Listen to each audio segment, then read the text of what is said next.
Hello and welcome to 7 Days of Gaming, the biggest stories from the last week in the PC gaming world. I'm your host Alex Pace, and this episode covers the week from 9th to 16th of March 2017. We've got Blizzard and Ubisoft crack down on cheaters, bad news for The Division, System Shock 3 underway, BAFTA Game Awards nominations, and politician streamers. Let's get to it.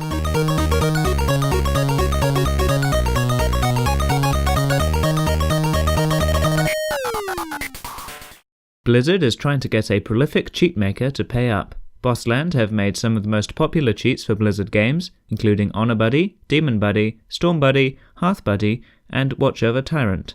Blizzard says 42,818 infringements tally up to $8.5 million owed, based on $200 per infringement, the US minimum for statutory damages. The company also says they do not wish to punish Bossland or obtain an unjustified windfall, but are seeking fair monetary compensation for damages caused. Blizzard won a case in January against Bossland in their native Germany, resulting in the Honor Buddy cheat being banned from sale. As a result, Bossland said they would move operations outside of the country, and this is the reaction.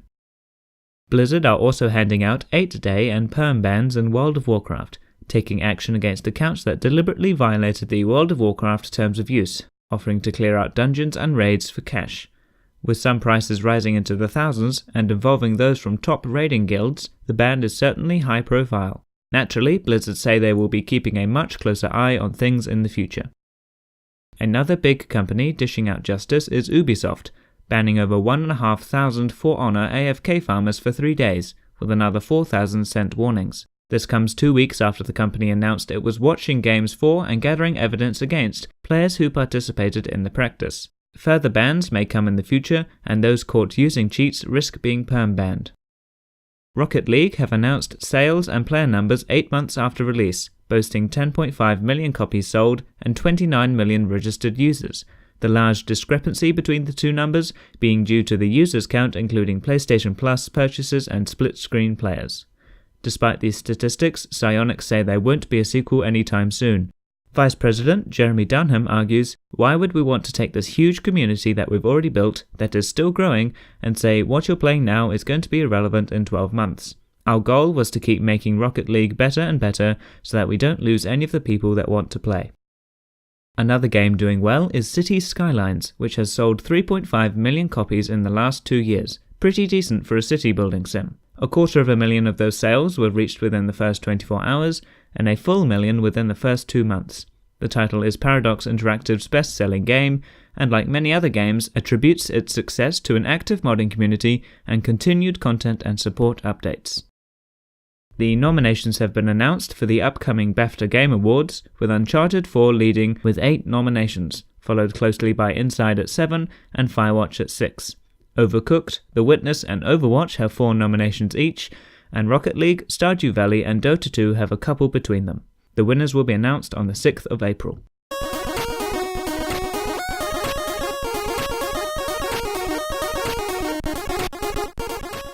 In game release and update news, Warhammer 40,000 FPS Space Hulk Deathwing has received a large update, adding new weapons, class loadouts, improved AI and loading times, and better graphical fidelity and performance. Reactions to the game's original release was lukewarm, and fans hope this update means it's on the road to improvement. Starbreeze have struck a $12 million publishing deal with Otherside Entertainment for System Shock 3. This means the game is definitely going to be developed a whole 18 years after the previous installment. Starbreeze say the game is currently in the early concept stages of development. An upcoming DLC for free-to-play combat vehicle sim DCS World will add over 93,000 square kilometers of World War II accurate terrain, including the sites of the D-Day landings, Normandy, and sections of Britain. The details go right down to ground level, with whole towns and cities modelled, surrounded by country villages and farms. Retailing for a whopping $60, the DLC will add new boats, bombers, light and heavy armor pieces, German U-boats, and trains. The Division's future has entered a rough stage after Massive Entertainment announced there will be no Season 2 pass, as there will be no paid expansions. The first expansion coming up will enable players to replay missions with tweaks for different rewards, as well as a loadout system to make swapping equipment and weapons easier. Neither this expansion or the next will contain a major amount of story-based content, and it is unlikely that any new map areas will be added. A large developer would never release large expansions for free anyway, leaving the community wondering as to what Massive is actually working on. After announcing last week that the development of their new Avatar game wouldn't impact the team working on The Division, two popular opinions are that either Massive are lying and nearly everyone is actually working on the Avatar title, or The Division 2 is now in the works. A new Reservoir Dogs game is coming up, developed and published by Big Star Games and Lionsgate. 11 years on from the poorly received previous installment, the game is entitled Reservoir Dogs Bloody Days. It features a time-shifting mechanic, allowing you to go back in time and control the whole group's actions as they attempt heists. The title will include the 6 main characters from the past game, although they won't be based on the actors from the film.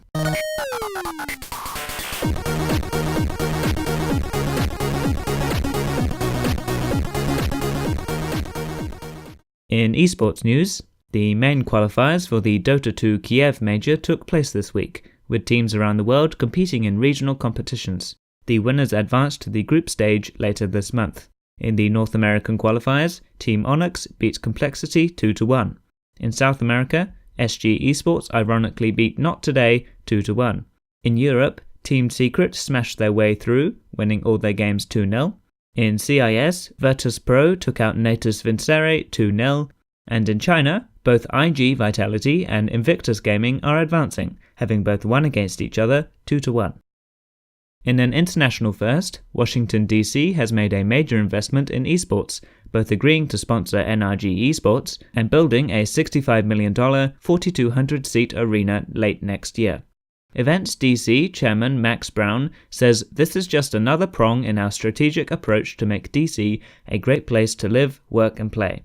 He continues to say that he intends to make DC America's esports hub. Events DC also point out that this does not mean they will own or have exclusivity over NRG, and it does not necessarily mean NRG will become the city's team in the upcoming Overwatch League.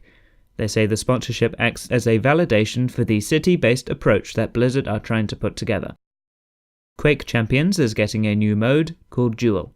2 players face off against one another in fast-paced combat, something ID Software studio director Tim Willits says is missing from the world of esports. While it may disappoint some who were hoping for a more classic game, Willits says the new mode will still be uniquely Quake. He says they are currently in testing with pro players, working with them to make sure it will succeed competitively.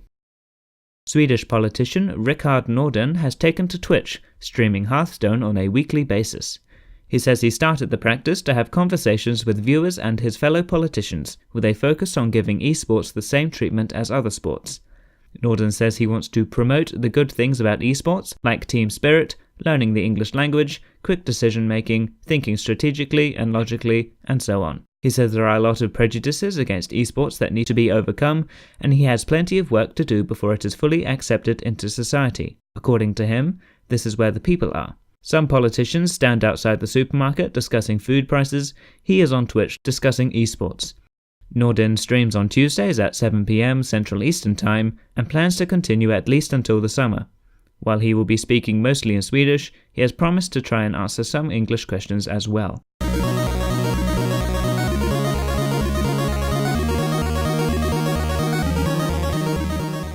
The top sellers on Steam this week were Ghost Recon Wildlands, H1Z1 King of the Kill, CSGO, Nier Automata, Black Wake, and Left 4 Dead 2.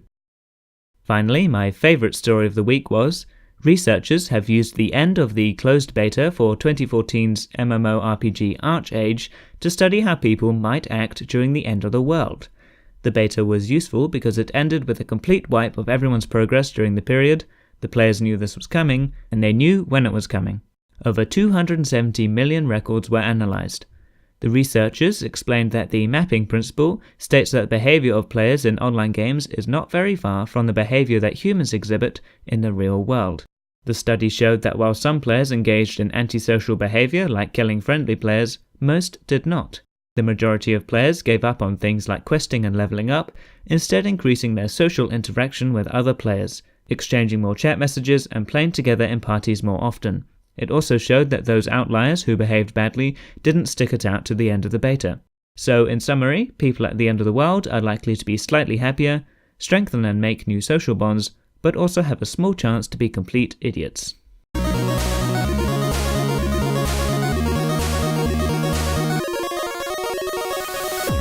You can become a patron of the show at patreon.com/7daysofgaming.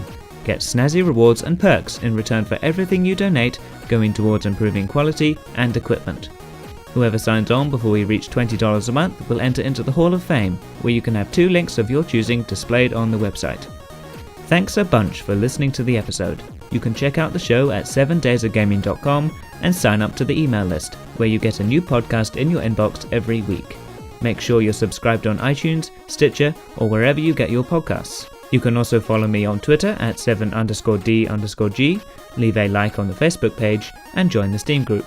We're also on YouTube, where the show is quick and easy to find if you don't have access to your usual podcast device. Any kind of feedback is welcome. Feel free to leave a review on iTunes and say what you think about the show, or drop by the website and leave me a note. Please do share the show around to anyone you know who's interested in PC gaming. Keep them current. Thanks to Rocco W for the music, and see you next week.